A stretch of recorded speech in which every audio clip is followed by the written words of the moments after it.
नमस्कार,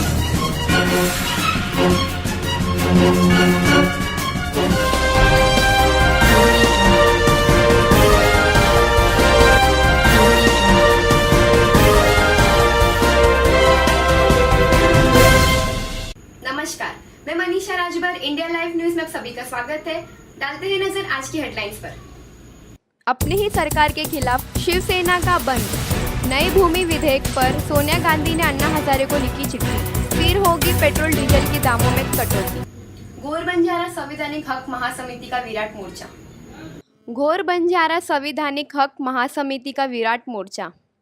बंजारा समाज के लोगों का कहना है कि आज़ादी मिले हमें कई साल हो गए, लेकिन हमें अभी तक कोई हक नहीं मिला। जो दर्जा हमें मिलना चाहिए वो हमें अभी तक नहीं मिला है। इस मोर्चे में बंजारा समाज के धर्मगुरु भी मौजूद थे।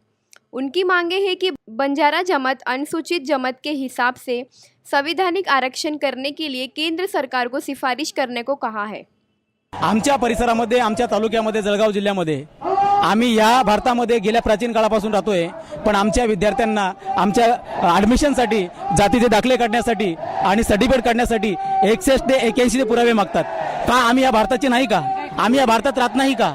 आम्ही पूर्वीपासून राहतोय, परंतु या सरकारने बंजारा समाजावरती फार मोठा अन्याय केला आहे, पहिल्यापासून अन्याय केला आहे। परंतु खूप वर्षानंतर भारतामध्ये सगळ्या समाजाची संघटना एकत्र येऊन सरकारविरुद्ध मोठा संघर्ष करत आहे, जेणेकरून या समाजाला खूप मोठा न्याय मिळाला पाहिजे।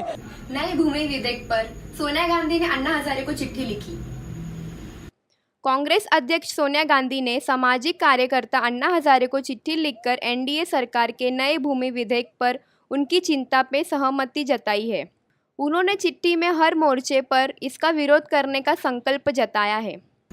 विश्व रत्न डॉक्टर बाबा साहेब अम्बेडकर आरोग्य केंद्र समिति का धरना आंदोलन और उपोषण। विश्व रत्न डॉक्टर बाबा साहेब अम्बेडकर आरोग्य केंद्र संघर्ष समिति का धरना आंदोलन और उपोषण। 5 नवंबर 2014 को डॉक्टर बाबा साहेब अम्बेडकर के पुतले की विटंबना की थी। उसकी घटना के खिलाफ यह आंदोलन छेड़ा गया है। बाबा साहब का पुतला का विटंबना 5/9/2014 को हुआ था, और ये जो हो रहा विटंबना वो हुआ, उसके लिए पकड़े जाने गए गुनहगार, उसकी सीबीआई चौकसी के लिए मुख्यमंत्री को हम लोग ने निवेदन दिया हुआ है, राज्यपाल को भी निवेदन दिया हुआ है, और आज 8 महीने तक हमको राज्यपाल ने और मुख्यमंत्री ने हमें जवाब दिया नहीं है। और बाबा साहब ने इस भारत का संविधान बनाया हुआ है, और बाबा साहब के संविधान बनाने हुए महापुरुष का विटंबना हुआ, उनका पुतला टूटा है मुंबई जैसे शहर में, तो गांव खड़े में दलित समाज के ऊपर क्या अन्याय अत्याचार होता रहेगा, ये हमारे समाज के लोगों ने समझनी चाहिए। अपने ही सरकार के खिलाफ शिवसेना ने पुकारा बंद। मुंबई में मेट्रो फेज के 3 के विरोध में शिवसेना ने अपनी ही गठबंधन सरकार के खिलाफ कल मुंबई के गिरगांव में बंद का फैसला किया था। इसके अलावा शिवसेना ने अलग अलग जगह पर प्रदर्शन भी किए। बंद को कांग्रेस और एमएनएस का भी समर्थन है। शिवसेना के मुताबिक मेट्रो के निर्माण से हजारों परिवार सड़क पर आ रहे हैं। पार्टी का कहना है कि सरकार ने प्रोजेक्ट पास तो कर दिया, लेकिन विस्थापन का कोई आश्वासन नहीं दिया। दलित पैंथर का आजाद मैदान पर जन आंदोलन। दलित पैंथर का जन आंदोलन। दलित पैंथर संगठन का कहना है कि झोपड़पट्टी धारकों को 550 स्क्वायर फीट मिलना चाहिए और मुंबई के सड़कों पे जो झोपड़े हैं उनका पुनर्वसन होना चाहिए। ये उनकी मांगे हैं। हमारी मूलभूत मांगे ये हैं कि आज स्लम में लोगों को 250 का एरिया दिया जा रहा है।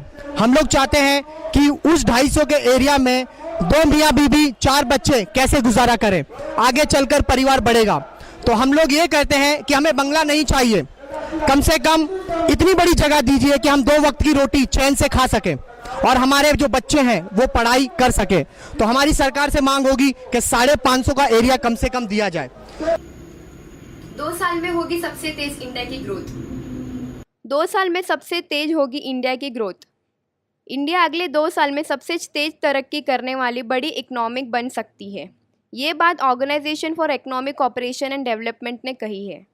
आईएमएफ चीफ क्रिस्टिन लगार्ड ने कुछ दिन पहले ही इंडिया को बादलों से ढके वैश्विक आकाश में एक चमकता सितारा बताया था।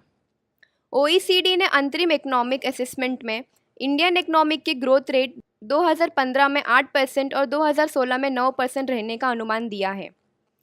उसने अपने अनुमान में कहा है कि इन दोनों फिस्कल ईयर में चीन की ग्रोथ 7% रह सकती है। फिर होगी पेट्रोल डीजल के दामों में कटौती। महंगाई से जूझ रहे आम जनता को आने वाले दिनों में खुशखबरी मिल सकती है। बताया जा रहा है कि अंतर्राष्ट्रीय बाजार में कच्चे तेल के दामों में कई भारी गिरावट चलते पेट्रोल डीजल की कीमतों में कमी होने के कयास लगाया जा रहा है। अंतर्राष्ट्रीय बाजार में सोमवार को कच्चे तेल के दामों में 3% की गिरावट हुई, जिससे ये 6 साल के सबसे निचले स्तर पर पहुंच गए। कच्चे तेल की गिरावट के चलते आने वाले दिनों में पेट्रोल डीजल की कीमतों में कमी देखने को मिल सकती। Manisha Rajbhar, India live news, Mumbai. आज के लिए बस इतना ही। कल फिर मिलेंगे कुछ ताज़ा खबरों के साथ। ज्यादा खबरों के लिए आप हमारी वेबसाइट पर लॉगिन कर सकते हैं www.indialivenews.in पर। नमस्ते।